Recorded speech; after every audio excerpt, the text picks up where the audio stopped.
Assalamualaikum warahmatullahi wabarakatuh. Halo semuanya, perkenalkan nama saya Dera Darmawan, NPM 2531-2017 dari kelas IF25B. Dan pada video kali ini saya akan menjelaskan mengenai materi kombinatorika untuk informatika. Pada bagian pertama, dasar dan relevansi, memahami mengapa matematika diskrit khususnya kombinatorika menjadi fondasi utama dalam pengembangan perangkat lunak dan analisis data.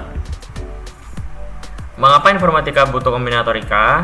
Yang pertama yaitu efisiensi algoritma, menghitung jumlah angka eksekusi untuk menentukan kompleksitas waktu atau biasa disebut Big O Nation. Dan yang kedua yaitu kriptografi, biasanya itu menganalisis kekuatan kunci enkripsi dan probabilitas serangan brute force pada password. Dan yang terakhir yaitu optimasi jaringan, biasanya itu menghitung jumlah rute yang mungkin dalam topologi jaringan untuk routing yang lebih efisien. Prinsip dasarnya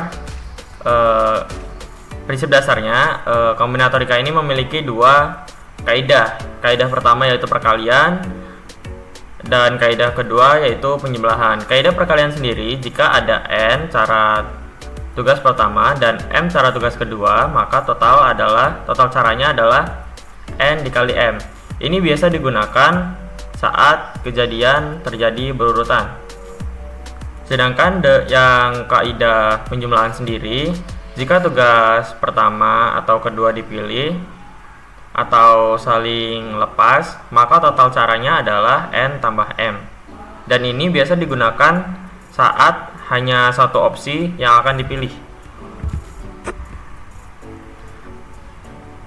Di sini ada permutasi. Permutasi adalah penyusunan kembali kumpulan objek dalam urutan yang berbeda.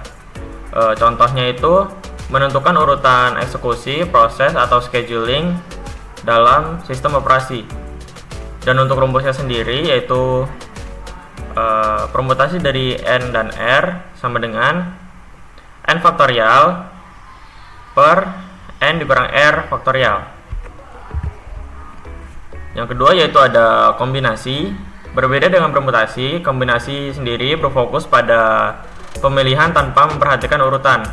Contohnya yaitu memilih 3 server dari 10 untuk replikasi data dalam distributed system.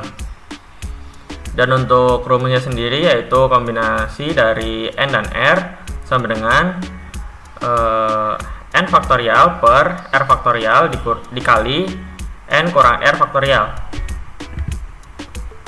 Yang ketiga itu ada teorema binomial dan koefisien. Biasa digunakan dalam ekspansi aljabar dan sangat berguna dalam probabilitas diskrit. Pigeonhole principle. Pigeonhole principle sendiri biasa itu disebut prinsip sangkar burung.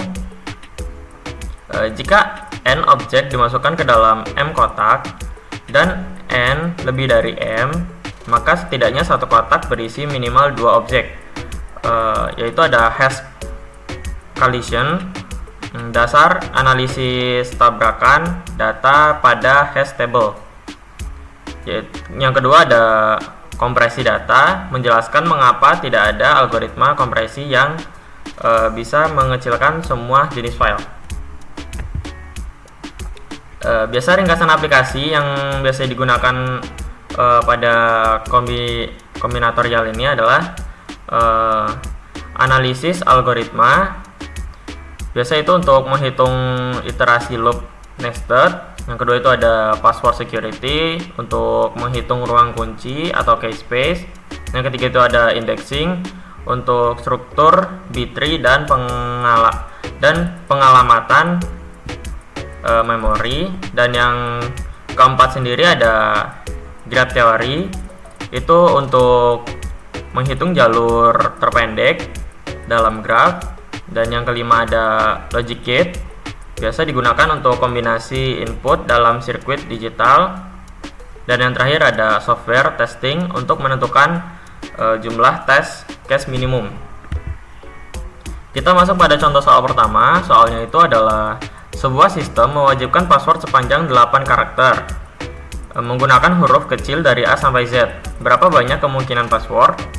Dan jawabannya itu adalah masalah permutasi dengan pengulangan. Jadi karakter tersedia atau N-nya itu ada 26 dan panjang R-nya itu ada 8. Jadi totalnya ada 268 disamakan lagi sama dengan